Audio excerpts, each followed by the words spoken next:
Chapter number 20 कुंडली में धन योग। ये कैसे चेक करते हैं आप?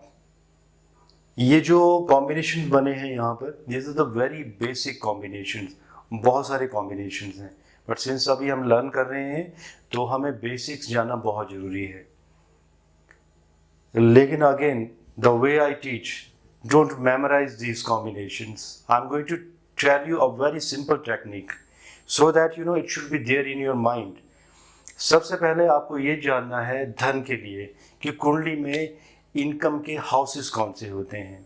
आज हम बेसिकली क्या स्टडी करने जा रहे हैं कि धन योग, मतलब धन योग में पावर नहीं होती इंसान के पास, धन होता है, और ये भी अपने तरीके का एक राजयोग है।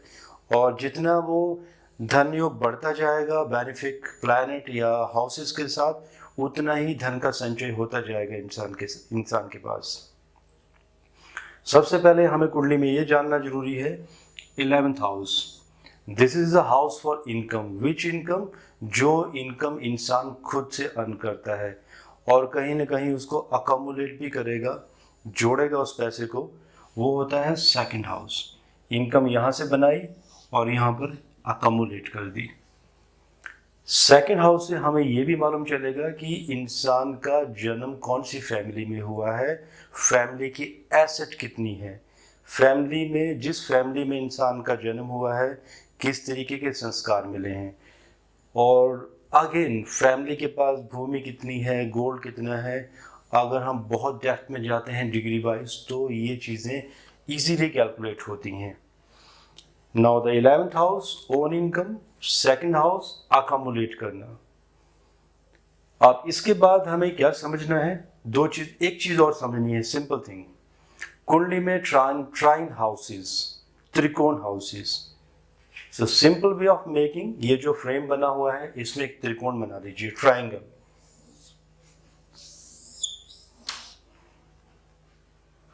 ये तीनों त्रिकोण हाउसेस बने, first house, fifth and 9th house. इनकी भी जरूरत पड़ेगी जब कुंडली में धन योग बनाया जाएगा। अब करना क्या है आप समझिए, बहुत इजी है।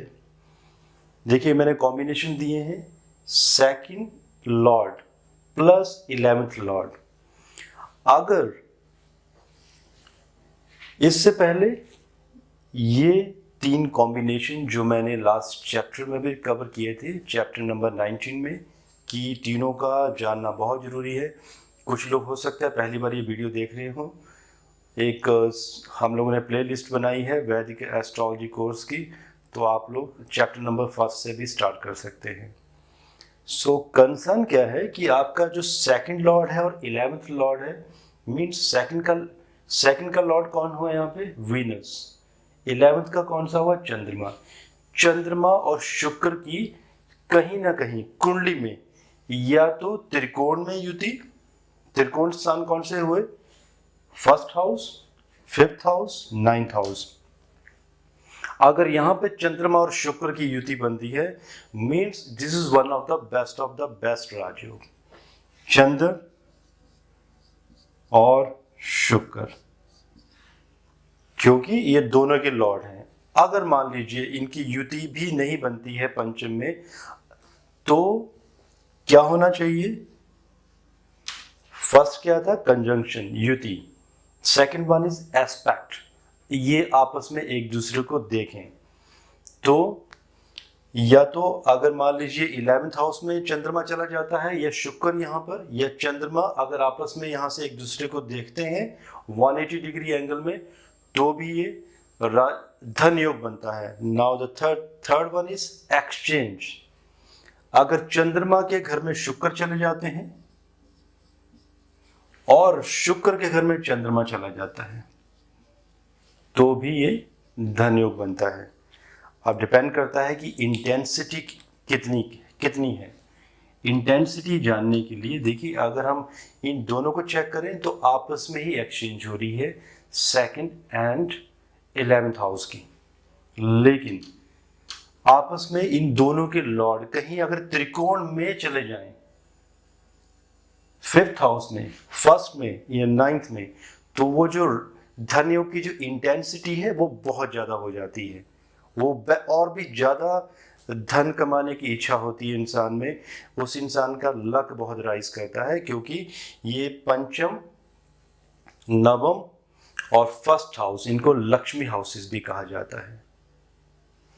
और अगर यही जो कॉम्बिनेशन हमने अभी भी बनाए हैं, अगर ये जो कॉम्बिनेशन है चंद्रमा और शुक्र, अगर ये केंद्रस में बनते हैं, मींस केंद्रस हाउसेस कौन से हुए, 4th house, 7th house and 10th house, तो भी ये धन योग बनेगा, इंटेंसिटी थोड़ी सी कम हो जाएगी। और अगर यही अगर धन योग 11th और 2nd का अगर 6ठे, 8वें, अगर 12वें में बनता है तो इसकी इंटेंसिटी और भी कम हो जाएगी। एज पर द क्लासिक्स इसकी योग को अच्छा नहीं माना जाता है, बट आजकल के जो जमाना है, जब से ये आईटी एरा युग शुरू हुआ है, इंफॉर्मेशन टेक्नोलॉजी, तब से हम इसको बहुत अच्छा मानते हैं। या स्टॉक मार्केट, गैम्बलिंग, कैसीनोज या लॉटरी, तब से हम इसको हम लोगों ने मानना, बहुत अच्छा मानना शुरू किया है। Now the next one is, next combination अगर आप देखते हैं, इजीली कॉम्बिनेशन बना दिए हैं मैंने यहाँ पर, आप इनको स्नैपशॉट भी ले सकते हैं। 2nd हाउस का 5th के साथ कॉम्बिनेशन, मीन्स 2nd का लॉर्ड आपका वीनस, 5th का लॉर्ड यहाँ पर, this is 10, let me right again, 10 means Shani. तो मकर राशि का स्वामी कौन हुआ, शनि। तो शनि और शुक्र की आपस में या तो एक्सचेंज, या तो एस्पेक्ट, या तो युति, कुंडली में कहीं पर भी किसी भी स्थान में ये धन योग बनाएगी। लेकिन अगर ये कहीं अगर त्रिकोण में चली गई, या 11वें घर में दोनों चले जाते हैं, या 2nd हाउस में चले जाते हैं, तो ये बहुत अच्छा माना जाएगा। अगेन इन घरों में इनकी युति बहुत अच्छी मानी जाएगी। या अगर इसकी एक्सचेंज अगर यहाँ पे होती है, अगर एस्पेक्ट अगर 5th हाउस टू 11th होती है, तब ये और भी अच्छा माना जाएगा। Similarly the third point is 2nd का 9th के साथ, सेम, 2nd का लॉर्ड वीनस एंड 9th का लॉर्ड अगेन वीनस। तो ये जो राजयोग है, यहाँ पर सिर्फ वीनस अकेले रह गए हैं, ये अकेला नहीं बनेगा। आई नो ये क्वेश्चन आने वाला था, अच्छा हुआ ये बताते बताते ही कवर हो गया। तो इसको हम अकेले को राजयोग नहीं मानेंगे, इसके साथ कोई ना कोई एक्स्ट्रा कॉम्बिनेशन चाहिए। मींस 2nd और 9th का जो लॉर्ड है, दोनों का ही वीनस हुआ, तो वीनस के साथ कुछ ना कुछ चाहिए, या तो 11th का कॉम्बिनेशन बन जाए, या साथ में पंचम का कॉम्बिनेशन, कोई ना कोई कॉम्बिनेशन जरूर चाहिए, तभी जाके वो धन योग बनेगा। Now the 4th one is 11 to 5। 11 mean चंद्रमा और 5 मीन शनि। सो इस तरीके से 2nd हाउस हमने कवर कर दिया यहां तक। इसके बाद 11th के सेम कॉम्बिनेशन, 11th का पंचम घर के साथ कॉम्बिनेशन, 11th घर का 5th के साथ कॉम्बिनेशन, एंड 11th का 9th के साथ कॉम्बिनेशन।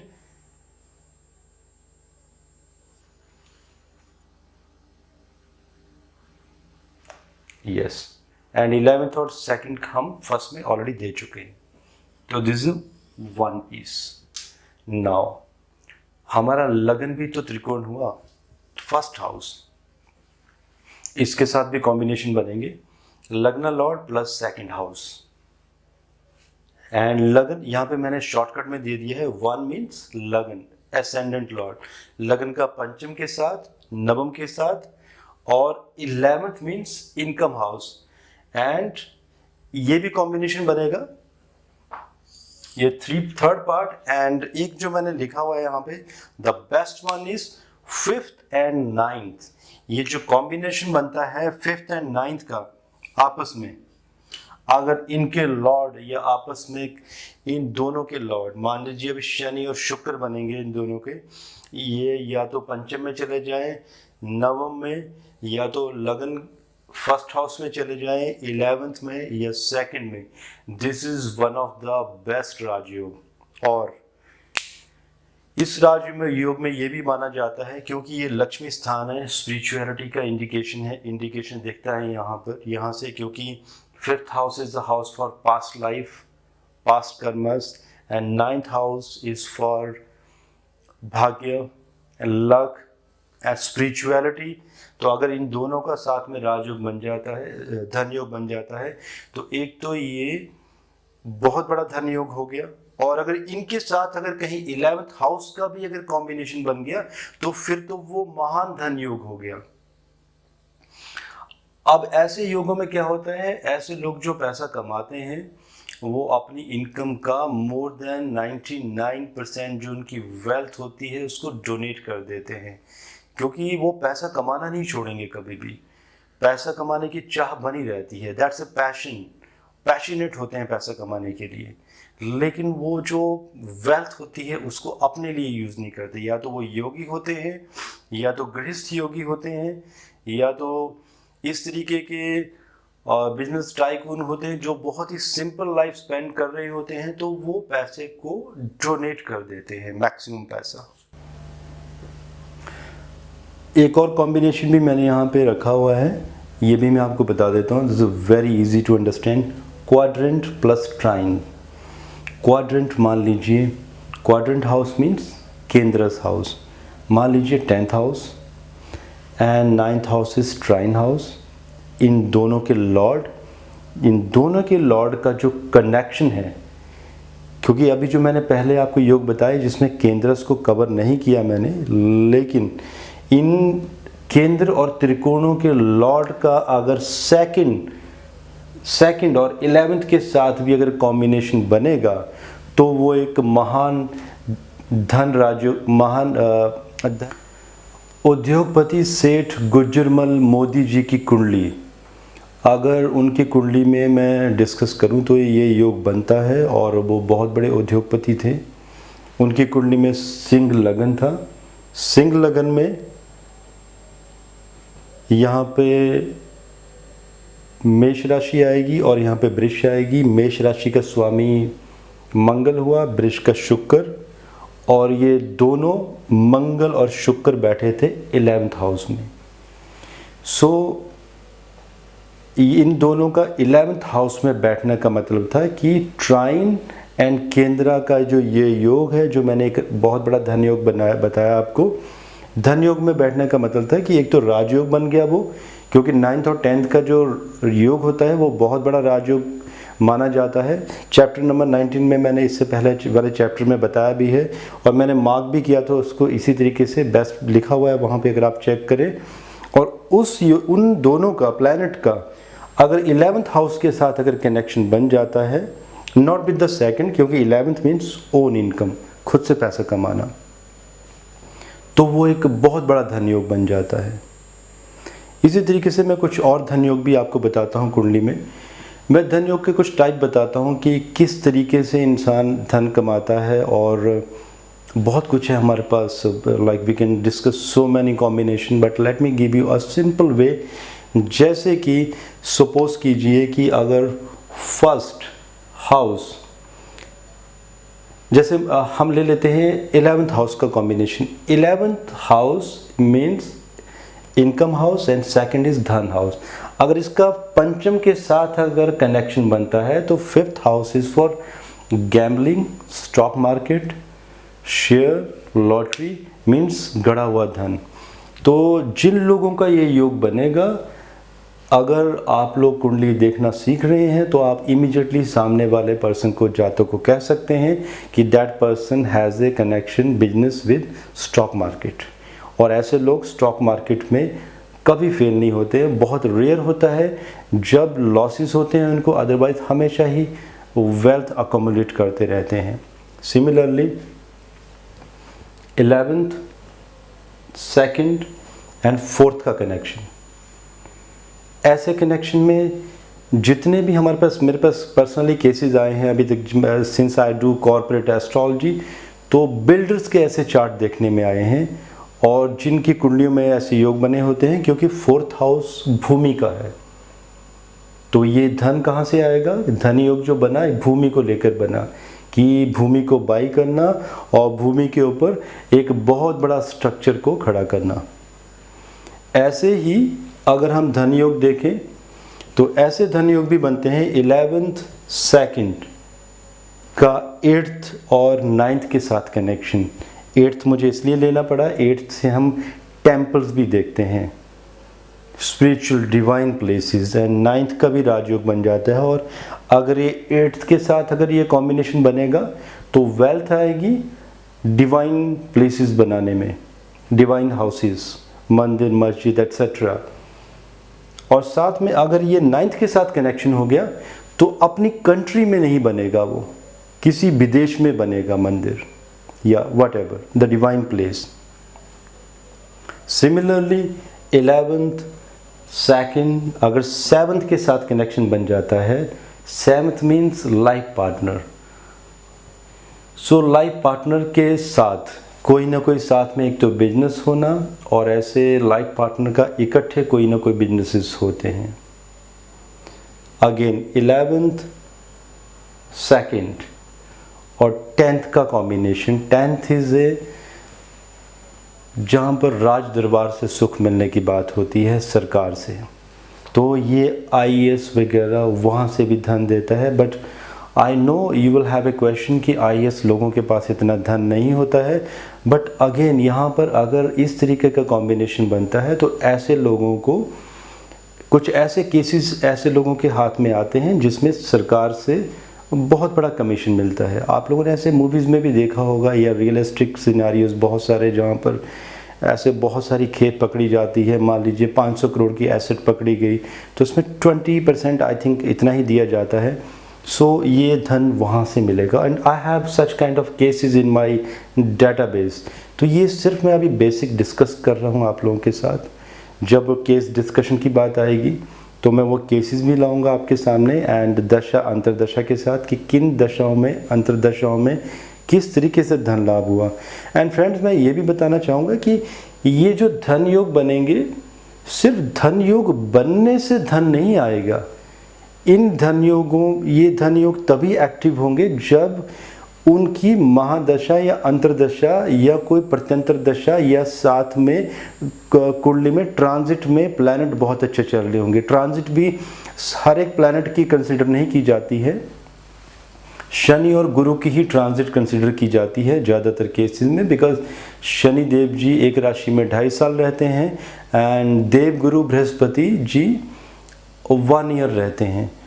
तो जब ये ट्रांजिट या दशा महादशा आएगी धन योग की, तभी जाके वो धन योग एक्टिव होगा। साथ में अदर देन दिस कुछ मैं टिप्स देना चाहता हूँ जो एस्ट्रोलॉजी के स्टूडेंट हैं, कि धन योग बेशक कितने भी धन योग बन जाएं कुंडली में, लेकिन अगर लग्न की स्थिति अच्छी नहीं है, लग्न और लग्नेश, तो वो धन जो होता है वो आकस्मिक आता है और चला जाता है।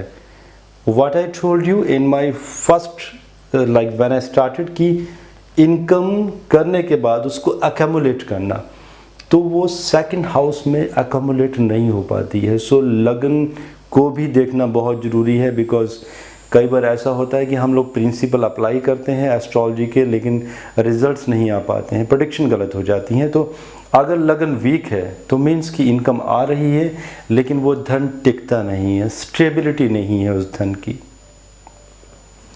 और अगर जुपिटर वीक हैं, बृहस्पति देव, तो भी वो धन स्टेबल नहीं हो पाएगा।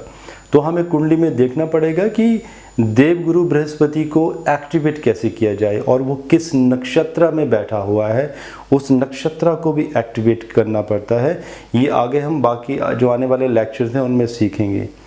Again few more tips. अरिष्ट योग, ये मैं अभी आऊँगा इस पर। अगर कुंडली में अरिष्ट योग भी बना है, अरिष्ट योग चंद्रमा के साथ बनते हैं जिसमें चंद्रमा पीड़ित हो जाता है। अगर अरिष्ट योग बना है और धन योग चाहे बहुत बड़े बने हैं और उसकी महादशा अंतरदशा भी आ जाती है, तो भी धन संचय नहीं हो पाता है और वो धन योग होने के बावजूद उतना बेनिफिट नहीं दे पाता है।